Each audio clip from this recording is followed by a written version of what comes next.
વર્ષથી જાગૃત નાગરિક સંચાલિત કોમ્યુનિટી રેડિયો સ્ટેશન બનાસની ધરાનો ધબકાર રેડિયો મધુરમ 90.0 FM. હું આરજે તૃપ્તિ. ઉત્તરાયણ એ ગુજરાતીનો પ્રિય તહેવાર છે. આ તહેવાર દર વર્ષે 14 જાન્યુઆરીએ ઉજવવામાં આવે છે, પરંતુ છેલ્લા કેટલાક વર્ષોથી ઉત્તરાયણની ઉજવણી કેટલાય લોકો અબોલ પ્રાણીઓ માટે જીવલેણ બની છે, તો મશીનરીઓ માટે નુકસાનકારક. લોકો ખુલ્લે આમ પ્રતિબંધિત ચાઇનીઝ દોરી અને ડુગ્ગલનો ઉપયોગ કરતા થયા છે. લોકો ઉપયોગ ત્યારે જ કરે જ્યારે એ વસ્તુ આસાનીથી મળી રહે, અને લોકો ઉપયોગ કરે એનો મતલબ એ વસ્તુ બજારમાં ઉપલબ્ધ છે. આજે આપણે ચાઇનીઝ દોરી વિશે ચર્ચા કરીશું. સમાજ સુરક્ષા અને જાગૃતિ માટે સતત ચિંતિત રહેતા જાણીતા યુવા અને ઉત્સાહી એડવોકેટ સુભાષભાઈ ઠક્કર સાથે. સુભાષભાઈ, આપનું રેડિયો મધુરમ 90.0 FM સ્ટુડિયોમાં સ્વાગત છે. Thank you. સુભાષભાઈ, આ જે ચાઇનીઝ દોરી છે એ શું છે? કયા પ્રકારની દોરી હોય છે? સૌપ્રથમ તો મધુરમ 90.0 નો હું આભાર વ્યક્ત કરું છું અને અભિનંદન પણ કરું છું કે ખૂબ વર્તમાન પરિસ્થિતિનો જરૂરી જે પ્રશ્ન છે એને આપે આપના માધ્યમથી લોકોમાં જાગૃતિ આવે માટે મૂક્યો છે. બહુ સરસ પ્રશ્ન આપે કર્યો છે. વાસ્તવમાં એક સિન્થેટિક દોરી છે જેનું એબ્રેવિએશન થઈને એ ચાઇનીઝ દોરી તરીકે ઓળખાય છે. સિન્થેટિક મટીરિયલ હોવાના કારણે એ ઝડપથી તૂટી શકતું નથી, એ વળી શકતું નથી, અને કોઈ વ્યક્તિ જ્યારે પણ એના સાથે સંઘર્ષમાં આવવાનું થાય ત્યારે ઈજાઓ પહોંચાડતું હોય છે. એને આપણે ત્યાં ચાઇનીઝ દોરી તરીકે ઓળખવામાં આવે છે. વાસ્તવમાં એક સિન્થેટિક મટીરિયલની બનેલી દોરી છે. આ જે ચાઇનીઝ દોરી છે એ કેવી રીતે ઓળખી શકાય? બહુ સારી વાત કરી. આમ જોવા જઈએ તો જે કોઈ લોકો દોરી જોતા હોય છે, એને સંપર્કમાં આવતા હોય છે, એમને ખ્યાલ આવતો હોય છે કે એક સિન્થેટિક મટીરિયલ એટલે એક નાયલોન ટાઈપની, અને નાયલોન જ છે. એટલે એક નાયલોનનો વાયર હોય કે તાર હોય એ ટાઈપનું એ દેખાય છે, અને એ જે આપણી સામાન્ય જે કોટન થ્રેડ છે એની જેમ વળી શકતું નથી, અને એને તોડી પણ શકાતું નથી એટલું સરળતાથી. એટલે બહુ અનબ્રેકેબલ ટાઈપનું કે બહુ મજબૂત ક્વોલિટીનું એ મટીરિયલ હોય છે. એટલે આપણે આસાનીથી ઓળખી શકીએ એને ચોક્કસ આપણે આસાનીથી ઓળખી શકીએ છીએ. જે આપણી ટ્રેડિશનલી જે કોટન થ્રેડ આવે છે અને સિન્થેટિક જે છે એમાં બહુ બધો ફરક છે. સુભાષભાઈ, તો આ જે ચાઇનીઝ દોરી છે એ કેવી રીતે નુકસાનકારક છે? આપ સૌ આમ તો માહિતગાર જ છો. વર્ષોથી આપણે સાંભળતા આવ્યા છીએ કે ભાઈ કોઈ માણસનું ગળું કપાયું અને ચાઇનીઝ દોરીના કારણે કપાયું. તો પ્રાણી, પશુ, પક્ષી અને માનવ એ બધાને આનાથી ઇન્જરી થાય છે. સાથે સાથે એના સિવાય આ નોન બાયોડિગ્રેડેબલ મટીરિયલ છે, એટલે એ જમીનમાં પણ સરળતાથી ભળી શકતું નથી. એટલે હ્યુમન, એનિમલ, બર્ડ્સ અને સોઇલ આ બધા માટે એક ખતરારૂપ છે અને ખતરો છે. એટલે એ દેટ ઇઝ કોલ્ડ ચાઇનીઝ દોરી. એકચ્યુઅલી સોઇલ કન્ટામિનેટ થાય. સોઇલ એટલે જે આપણી પૃથ્વી, જે આપણી ધરતી જે છે, આપણી જે ફળદ્રુપ જમીનો જે છે એની અંદર પણ એના ટુકડા મિશ્રિત થતા હોય છે. નોન બાયોડિગ્રેડેબલ મટીરિયલ છે. લોકોને ઈજા થાય છે, પશુ પક્ષી અબોલ જીવોને પણ ઈજાઓ થાય છે. એટલે એ બધા માટે એ ખરેખર એક ખતરો છે. અને હું તો એને કહું છું એક ફ્લાઇંગ વેપન છે. આજે હવામાંથી ગમે ત્યારે ઉડતી દોરી ગળામાં આવી જાય, માણસને ખબર પણ ના પડે ત્યાં સુધી એનું ગળું કપાઈ ગયું હોય. એટલે ખૂબ જ ખતરનાક અને એક વેપન છે, એક હથિયાર છે, જે આપણી જાણ બહાર આપણને ખ્યાલ નથી આવતો અને એ આપણે ઉપર હુમલો થઈ જતો હોય છે. સુભાષભાઈ, આપે જેમ કહ્યું કે ચાઇનીઝ દોરી આપણા માટે આટલી બધી નુકસાનકારક છે, છતાં પણ લોકોને આસાનીથી ઉપલબ્ધ કેવી રીતે થાય છે? આમ જોવા જઈએ તો આ પણ એક પ્રોડક્ટ છે, પણ એ પ્રતિબંધિત છે. તો આપની વાત સાચી છે કે એ ઉપલબ્ધ કઈ રીતે થાય છે? બહુ મોટો પ્રશ્ન છે. ખરેખર આ પ્રશ્ન તો સત્તા સામે હોવો જોઈએ, સરકાર સામે હોવો જોઈએ. કારણ કે જો પ્રતિબંધિત હોય, જે બેન્ડ હોય સમગ્ર દેશમાં, નેશનલ ગ્રીન ટ્રિબ્યુનલ દ્વારા એના ઉપર બેન ફરમાવવામાં આવેલ છે. હવે એ જો બેન હોય તો કોઈ પણ બેન આઇટમ છે એ ઇમ્પોર્ટ પણ થઈ શકતી નથી. તો એ ચાઇનીઝ દોરી કઈ રીતે હોઈ શકે? એનો મતલબ એ થાય છે કે ક્યાંક ને ક્યાંક કોઈ પણ મિલીભગત હોઈ શકે છે. કોઈ એજન્સી હોઈ શકે છે, કોઈ માણસો મળેલા હોઈ શકે છે, કોઈ ટ્રેડર હોઈ શકે છે, કે જે લોકો કાં તો આનું લોકલ મેન્યુફેક્ચરિંગ કરે છે યા કોઈ બીજી ત્રીજી રીતે ઇમ્પોર્ટ કરે છે, પણ એને ક્યાંક ને ક્યાંક લોકોને અવેલેબલ થાય એ રીતે એનો વેપલો કરવામાં તો આવે જ છે. હવે એ લોકોને મળી રહે છે કે બેન્ડ આઇટમ છે, તો માર્કેટ સુધી પહોંચે છે કઈ રીતે? સાચી વાત છે તમારી. એટલે ક્યાંક ને ક્યાંક કોક ને કોક વ્યક્તિ જ આના માટે આની પાછળ રહેલો છે, આપણે એવું સિમ્પલી કહી શકીએ. અને અત્યારે ઘણા લોકો વ્યક્તિઓ પણ એવા થઈ ગયા છે કે એ લોકોને આવી રીતે ચાઇનીઝ દોરીનો ક્રેઝ વધારે વધી રહ્યો છે કે અમારી પતંગ હવામાં ઉડે છે પણ કપાવી ના જોઈએ, ભલે લોકોના ગળા કપાઈ જાય, પક્ષીઓને નુકસાન કરે. ખૂબ સાચી અને સારી વાત કરી આપે કે આમ જોવા જઈએ તો આવી સિન્થેટિક દોરી જે બજારમાં અવેલેબલ હોય કે એનો ઉપયોગ થતો હોય તો ક્યાંક ને ક્યાંક એના મૂળમાં મારી પતંગ ના કપાય અને હું બધાની પતંગ કાપું એ જીજીવિષા કે એ એમની જે ખેવના છે એનું જે પરિણામ સ્વરૂપ છે કે આટલી ખતરનાક ચાઇનીઝ દોરી એ બજારમાં આવી રહી છે. એટલે ક્યાંક ને ક્યાંક સમગ્રતયા વેપારી છે અને લોકો છે તમામની જવાબદારી તો બને જ છે. જો ઉપયોગ જ નથી થતો તો વેચાણ નહીં થાય, વેચાણ નહીં થતું મેન્યુફેક્ચરિંગ પણ નહીં થાય. એટલે ક્યાંક આ ચેનલ બ્રેક કરવી યા થવી જરૂરી છે. એટલે એક વ્યક્તિએ ખુદ જાગૃત થવું જોઈએ તો જ આના ઉપર કંઈક ને કંઈક અસર કરશે અને ચાઇનીઝ દોરી મળતી બંધ થશે. ચોક્કસ. તો સર, જેમ તમે કહ્યું કે ચાઇનીઝ દોરી અને ડુગ્ગલનો પ્રતિબંધ તો છે, પણ તે બજારમાં વેચાય નહીં કે તેનું ઉત્પાદન ના થાય તે જોવાની જવાબદારી કઈ સરકારી એજન્સીની છે? ક્યારે પણ કોઈ પ્રોડક્ટને લઈને જ્યારે એનાથી ઘાતક અસરો થતી હોય, જાનમાલનું નુકસાન જતું હોય, તો એ પરિસ્થિતિમાં સૌ પહેલાં જવાબદારી બને છે સરકારની બને છે અને એની વિવિધ એજન્સીઓને આપણે અલગ રીતે થોડી ક્લાસિફાઈ કરી શકીએ કે સપોઝ જો એનું મેન્યુફેક્ચરિંગ માની લો કે આપણું ગુજરાતનું જે જીઆઈડીસી છે, રાજસ્થાનનું કદાચ રીકો છે, તો જે ઇન્ડસ્ટ્રીયલ એરિયા જે મેન્યુફેક્ચરિંગ થાય છે તો એ જે ઓથોરિટીના અંડરમાં આવતું હોય એ જોવાની કે ઇન્સ્પેક્શન કરવાની જવાબદારી એમની છે. જો ઇમ્પોર્ટ થાય છે તો એ જે કસ્ટમ કે આપણા જે ડિપાર્ટમેન્ટ છે, ઇમ્પોર્ટ ડિપાર્ટમેન્ટ જે જોતા હોય એ ઓથોરિટીનું કામ છે. એના સિવાય જ્યારે બજારમાં આવે છે તો સ્વાભાવિક છે કે લોકલ કાઉન્સિલનું કામ છે. સાથે સાથે સમગ્રતયા જેનું કામ છે લો એન્ડ ઓર્ડર મેન્ટેન કરવાનું એ છે પોલીસ અને પોલીસની સાથેની જે સંસ્થાઓ છે એ તમામની જવાબદારી બને છે.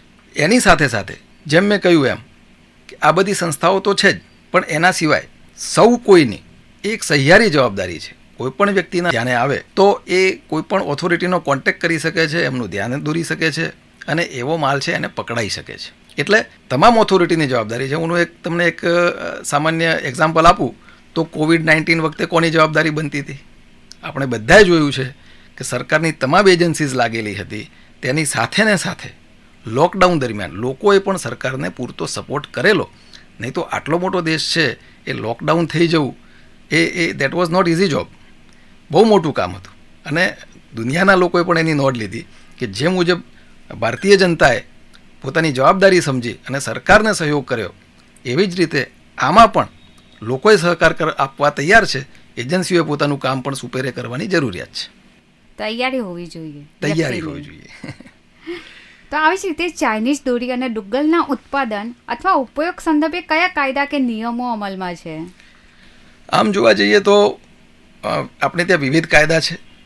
એમાં કેટલાક નામો હું આપને કહી શકું. એન્વાયરમેન્ટ પ્રોટેક્શન એક્ટ 1986 છે, prevention of cruelty to animal act છે, the wild life protection act પણ છે, આપણી આઈપીસી જૂની અને નવું BNS ભારતીય ન્યાય સંહિતા અને CRPC જે પ્રોસિજર કોડ હતો એનું નવું છે ભારતીય નાગરિક સુરક્ષા સંહિતા.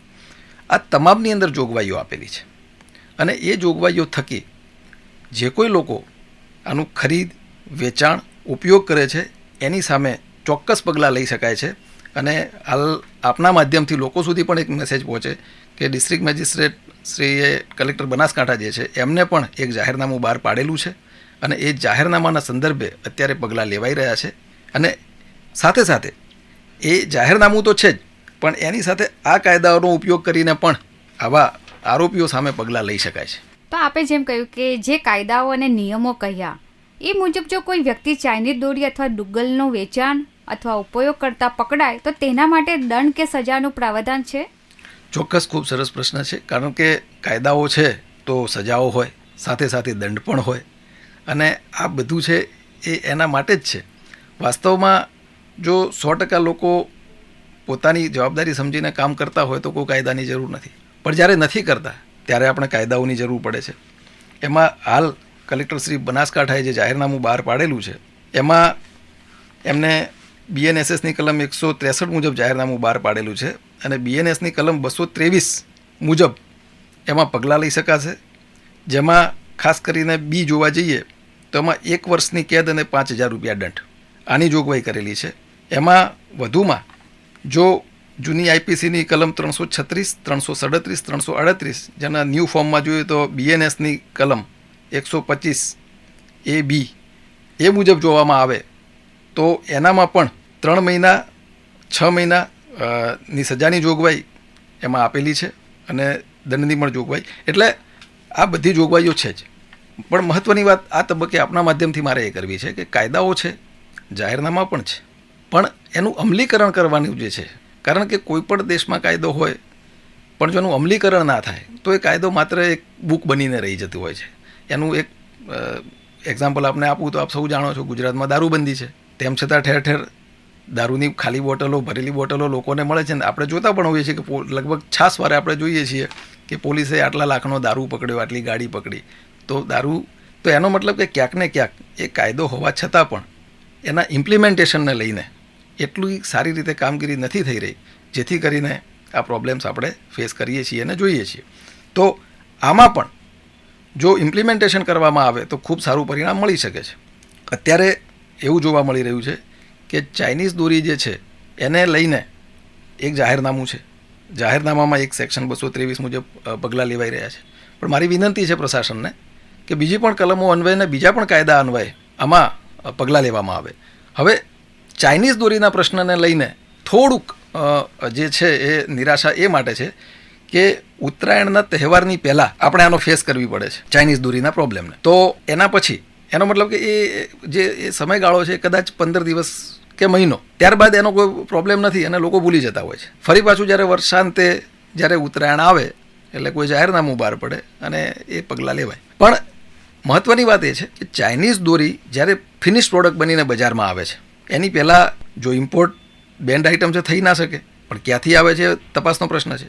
પણ જો એનું મેન્યુફેક્ચરિંગ થતું હોય, એનું રો મટીરિયલ આવતું હોય, તો એ તબક્કે જો એને પકડવામાં આવે તો કદાચ બજાર સુધી માલ પહોંચે જ નહીં. તો સમગ્રતા આપણી જોડે ઘણા બધા કાયદા છે, ઘણા બધા લોસ છે, તો એના અનુસંધાને એ કામગીરી ત્યાંથી સ્ટાર્ટ થવી જોઈએ. યુઝ્યુઅલ ટર્મ્સમાં કોઈ પણ પ્રોડક્ટ મેન્યુફેક્ચરિંગથી લગાવીને માર્કેટ સુધી આવે તો એમાં લગભગ 60 થી 90 દિવસનો સમયગાળો હોય છે. તો આ સમયગાળા દરમિયાન જાગવાની જરૂર છે. જાહેરનામા છેલ્લા તબક્કે જ્યારે લોકોને અસર કરતા થાય, અબોલ જીવોને અસર કરતા થાય, જ્યારે આપણી નજર સામે લોકો મરતા હોય અને એ દરમિયાન આપણે જાગીએ છીએ, દેટ ઇઝ ટુ લેટ. વહેલા જાગવાની જરૂર છે. એજન્સીએ એડવાન્સ પ્લાનિંગ કરવાની જરૂર છે કે દોરી બજાર સુધી આવે જ નહીં. બીજી જે આપણે વાત થઈ એમ કોઈ નથી ઈચ્છતું કે મારો પતંગ કપાય. હવે સમજવાની વાત એ છે કે જો ગ્લાસ કોટેડ દોરીથી પતંગ ચગાવવામાં આવે છે તો એ પતંગ તો કપાય જ છે. સિન્થેટિક ચાઇનીઝ દોરીથી પતંગ ચગાવવામાં આવે તો પણ પતંગ તો કપાય જ છે. તો ભાઈ આપણે એ બંનેને છોડીને જે પારંપરિક રીતે જે કોટન દોરી છે એનાથી ચગાવશું તો પણ પરિણામ તો એ જ મળવાનું છે. તો ક્યાંક ને ક્યાંક લોકોએ એ વાતને સમજવાની જરૂર છે. એજન્સીને સરકારે એડવાન્સ પ્લાનિંગની જરૂર છે. જો આ બંને એક સાથે કરવામાં આવે તો ચોક્કસ પરિણામ મળી શકે એમ છે. સાચી વાત છે. એટલે પાણી આવે એની પહેલા પાડ બાંધવી જોઈએ, ના કે પછી કે પાણી આવે ત્યારે પાડ બાંધવા બેસું તો પછી એનો કોઈ મતલબ જ નહીં. તો જેમ આપણે કહ્યું કે ઉત્તરાયણની સલામત ઉજવણી માટે તમે શું સૂચનો કરશો? આમ તો લોકો ધીરે ધીરે અવેર થતા જાય છે, એજ્યુકેશનનું પ્રમાણ પણ વધતું જાય છે, પણ ઘણીવાર સલામતીને લઈને આપણે જોઈએ છીએ તો લોકો એટલા બધા જાગૃત નથી બનતા. અને જો લાઈફ નથી તો કંઈ જ નથી. એટલે સલામતી ખૂબ જ જરૂરી છે. ભગવાને આ મહામૂલું જીવન આપણને આપ્યું હોય અને એક કોઈ ક્ષણિક ભૂલના કારણે આપણે ગુમાવી બેસીએ તો એ પર્સનલ લોસ છે, ફેમિલી લોસ છે અને રાષ્ટ્રનો પણ લોસ છે. કારણ કે એક વ્યક્તિ જ્યારે નાનામાંથી મોટો થતો હોય છે એની પાછળ એજ્યુકેશનના નામે, હેલ્થના નામે કે સિવિલાઇઝેશનના નામે સરકાર પણ ઘણું બધું કરતી હોય છે. તો એ બાબતને લઈને આ વખતની ઉત્તરાયણે આપણે, મારું એવું વિનંતી છે લોકોને કે શક્ય હોય તો જર્નીને ટાળવી જોઈએ, ટ્રાવેલિંગ જર્નીને ટાળવી જોઈએ. જો કદાચ જવું પડે ને અવેલેબલ હોય 4 વ્હીલર તો 4 વ્હીલમાં જવું જોઈએ, 2 વ્હીલરનો ઉપયોગ ટાળવો જોઈએ. તેમ છતાં કંઈક જરૂર પડે જો 2 વ્હીલરનો યુઝ કરવાનો થાય તો પર્સનલ પ્રોટેક્ટિવ ઇક્વિપમેન્ટ્સનો યુઝ કરવો જોઈએ. હેલ્મેટ છે, ખાસ કરીને ગળાના ભાગને જે પ્રોટેક્ટ કરે અને કવર કરે એવું કવરિંગ ક્લોથ યા કોઈ પણ એવું હોય કે જેનાથી એના ઉપર અસર ના થાય. બીજું, હમણાં આપણે જોઈએ છીએ બજારમાં ઘણા ભાઈઓ પોતાના બાઇક અને એક્ટિવા, સ્કૂટી ઉપર જે એક પ્રોટેક્ટર વાયર લગાવીને ફરતા હોય છે, એ પણ ઉપયોગી છે. પણ એમાં લઈને મારે થોડું અસમંજસ છે કે સાઇડ ગ્લાસ કાઢીને જો એ લગાવવામાં આવે તો ટ્રાફિક રૂલનો પણ આપણે વાયોલેશન કરી રહ્યા છીએ. અને જે બંને ગ્લાસ છે એ ખરેખર જરૂરી હોય છે. એને લઈને જ્યારે પણ તમે રોડ ઉપર જ્યારે જતા હો છો ત્યારે એના આધારે જ તમારો સાઈડ અને બેક સાઈડનો જે ટ્રાફિક છે એને અનુરૂપ તમે ડ્રાઇવિંગ કરી શકો. એટલે એને લઈને મારી વિનંતી છે કે સ્પેર બીજા 2 હૂક નંખાવા જોઈએ, જેથી કરીને પ્રોટેક્ટર પણ લગાવી શકાય અને ગ્લાસ પણ રહે. એટલે જર્નીને અવોઇડ કરવી જોઈએ શક્ય હોય ત્યાં સુધી, અને પર્સનલ પ્રોટેક્ટિવ ઇક્વિપમેન્ટ યુઝ કરવા જોઈએ, અને એ રીતે આપણે સલામત રહેવાનો પૂરેપૂરો પ્રયત્ન કરવો જોઈએ. અને ખાસ મારી વિનંતી છે એવા વાલીઓને, એવા વડીલોને કે જે હું ઘણીવાર જોઉં છું કે 2 વ્હીલર પર નાના બાળકને લઈને ફરતા હોય છે, જેને કોઈ જ પ્રોટેક્શન નથી હોતું. તો આ તબક્કે તો કોઈ પણ નાના બાળકને લઈને ટ્રાવેલિંગ કે જર્ની કરવાનું અવોઇડ ચોક્કસ કરવું જ જોઈએ. અને એ મારી વિનંતી છે કે સૌ સલામત રહો. સર, આપે જેમ કહ્યું કે એક દિવસ માટે મતલબ જર્ની ટાળવી જોઈએ, ના કરવી જોઈએ, પણ સર કેટલા દિવસ? આ તો ઉત્તરાયણ આવે એની પહેલાંથી શરૂ થઈ જાય છે અમુક લોકો તો, અને એના ઉત્તરાયણ ગયા પછી પણ એ લોકો પતંગો ચગાવતા હોય છે, અને ત્યારે પણ એવા કિસ્સાઓ જોવા મળતા હોય છે આપણને કે ગળું કપાઈ ગયું, પક્ષીઓ પણ એમને પણ નુકસાન થયું. તો પછી એ માટે આપણે શું કરવાનું? ચોક્કસ, ખૂબ સારો પ્રશ્ન છે. આમાં મેં જે મારો આન્સર છે એમાં મેં બંને વસ્તુ લીધી છે. આમ તો કે ના છૂટકે જો જવું પડે છે તો પર્સનલ પ્રોટેક્ટિવ ઇક્વિપમેન્ટ્સનો યુઝ કરો, થોડી ગાઈડલાઇનનો યુઝ કરો કે ભાઈ નાનું બાળક છે તો એને લેવાનું અવોઇડ કરવું જોઈએ. 4 વ્હીલરની જો વ્યવસ્થા હોય તો એનો યુઝ કરવો જોઈએ. એક બાજુ સરકાર કામ કરે, બીજી બાજુ આપણી જાગૃતિ કામ કરે તો આપણે સલામત રહી શકીએ. મેં એ પણ કહ્યું કે બિનજરૂરી જે ટ્રાવેલિંગ કે જર્ની છે, જરૂરી છે, આપણે કરવી જ પડતી હોય છે, તો એના માટે પર્સનલ પ્રોટેક્ટિવ ઇક્વિપમેન્ટ છે, થોડી સલામતી છે, સ્પીડ સ્લો રાખવી જોઈએ, જોવું જોઈએ, અને જાતે સલામત રહેવા માટે સાવધાની પણ આપણે રાખવી જ પડશે. એવું પણ નથી કે આપણે બધું બંધ કરીને 1 મહિનો ઘેર બેસી જશું, એ પણ શક્ય નથી બનવાનું. સલામતી માટે જાગૃતિ અને પોતે પર્સનલ પ્રોટેક્ટિવ ઇક્વિપમેન્ટનો યુઝ કરવો જોઈએ. છતાં પણ ચલો લોકો ધ્યાન રાખે એ મહત્વની વાત છે. તો સુભાષભાઈ, આ જે પ્રતિબંધિત વસ્તુઓના વેચાણ સામે તમે જવાબદાર એજન્સીઓ તરફથી કઈ કાર્યવાહી કરવાની અપેક્ષા રાખો છો? કોઈ પણ એજન્સી છે એને જે પણ એલોકેટ ડ્યુટી મળી છે એને પ્રામાણિકતાથી કરે, નિષ્ઠાથી કરે, અને એ એજન્સીના જે કોઈ ઓફિસર્સ હોય છે કે જે કર્મચારીગણ હોય છે એ પણ આ જ દેશના નાગરિક છે. એમના ફેમિલીઝ પણ આ જ રોડ ઉપર, આ જ માર્કેટમાં કે આપણી રીતે જ ફરતા હોય છે. તો એમની જે જવાબદારી છે, જે એમને એલોકેટ ડ્યુટી છે, એનું નિષ્ઠાથી વહન કરે અને પોતે પણ સલામત રહે, એમના પરિવાર પણ સલામત રહે, આપણે પણ સલામત રહીએ, એવી એ કામગીરી કરે નિષ્ઠાથી. કારણ કે આમાં જાનમાલનો પ્રશ્ન છે, કોઈ 2-5 પૈસાનો પ્રશ્ન નથી, કોઈના જીવનો પ્રશ્ન છે. તો એ બાબતે સહિષ્ણુ બને, એલર્ટ બને. કોઈ વ્યક્તિ ફરિયાદ લઈને આવે છે તો એની પૂરી હેલ્પ કરે. કોઈ વ્યક્તિ તમને બાતમી આપે છે કે આ જગ્યાએ ચાઇનીઝ દોરી કે સિન્થેટિક માંજો મળે છે, તો ત્વરિત એના ઉપર કામગીરી થાય. એની આઈડેન્ટિટી શક્ય હોય તો, જો જરૂર લાગતી હોય તો હાઇડ કરવાની થાય તો હાઇડ કરવી જોઈએ, અને એને પણ પૂરું પ્રોટેક્શન આપવું જોઈએ, જેથી બીજા નાગરિકો હિંમત કરીને બહાર આવે. તો આ પ્રકારની કામગીરી જે છે એ એજન્સીસ કરે અને એક રિઝલ્ટ બતાવે કે આ વખતે આટલી કેઝ્યુઅલ્ટીઝ ઘટી છે, આ વખતે આટલા લોકોને ઈજા નથી થઈ, એવું એક પોઝિટિવ કમ્પેરિઝન કે એક પોઝિટિવ ચાર્ટ મૂકવામાં આવે લોકો સમક્ષ અને કામગીરી કરવામાં આવે, એવી અપેક્ષા આપણે એજન્સી જોડેથી રાખીએ છીએ. ખૂબ ખૂબ ધન્યવાદ સુભાષભાઈ. આપે આજે ખૂબ સરસ અને ઉપયોગી માહિતી આપી. ચાઇનીઝ દોરી એક પ્રકારની ઉત્તરાયણમાં વપરાતી દોરી છે, જેમાં કાચના ટુકડાઓ, પેપર કટ અને અન્ય કાપવાની વસ્તુઓ ભેરવવામાં આવે છે. આ દોરી ખૂબ જ ધારદાર હોય છે, જેના કારણે માનવ અને પક્ષીઓને ગંભીર ઇજાઓ થઈ શકે છે. તો કેટલાક કિસ્સાઓમાં તો મૃત્યુ પણ થાય છે. આ સાથે સાથે સરકારી મશીનરીઓને પણ મોટા પ્રમાણમાં નુકસાન થતું હોય છે, ખાસ કરીને વીજળીના ઉપકરણોને. ચાઇનીઝ દોરીમાં વપરાતી કાચના ટુકડાઓ અને અન્ય હાનિકારક પદાર્થો પર્યાવરણને પણ નુકસાન પહોંચાડે છે. ચાઇનીઝ દોરીના ખતરાને જોતા ઘણા રાજ્યોમાં ચાઇનીઝ દોરી પર પ્રતિબંધ મૂકવામાં આવ્યો છે, પરંતુ હજુ પણ ઘણા લોકો ચાઇનીઝ દોરીનો ઉપયોગ કરે છે. યાદ રાખો કે ઉત્તરાયણમાં કપાસની દોરી સલામત હોય છે અને તેનાથી કોઈને ઈજા થવાની શક્યતા ઓછી હોય છે. રેડિયો મધુરમ 90.0 FM ડીસા આપ સૌને અપીલ કરે છે કે ચાઇનીઝ દોરીનો ઉપયોગ કરવાથી દૂર રહો, બાળકોને ચાઇનીઝ દોરીથી દૂર રાખો અને તેમને સલામત ઉત્તરાયણની ઉજવણી કરવા માટે પ્રોત્સાહિત કરો. ચાઇનીઝ દોરી પરના પ્રતિબંધને લગતા સરકારી નિયમોનું પાલન કરો, અને જો કોઈ તમને તમારી આજુબાજુમાં ચાઇનીઝ દોરીનું વેચાણ કે ઉપયોગ કરતા દેખાય તો નજીકના પોલીસ સ્ટેશનને જાણ કરો. સહેજ ભીની, સહેજ કોરી હોય છે, લાગણીઓ તો ચંચળ છોરી હોય છે રંગીન પતંગો બધાની પાસે, પણ બહુ ઓછા પાસે સ્નેહની દોરી હોય છે. સલામત ઉત્તરાયણ એટલે કે મકર સંક્રાંતિની હાર્દિક શુભકામનાઓ સાથે ફરી મળશું નવા વિષય સાથે. સુભાષભાઈ, ફરીથી આપનો ધન્યવાદ. ધન્યવાદ.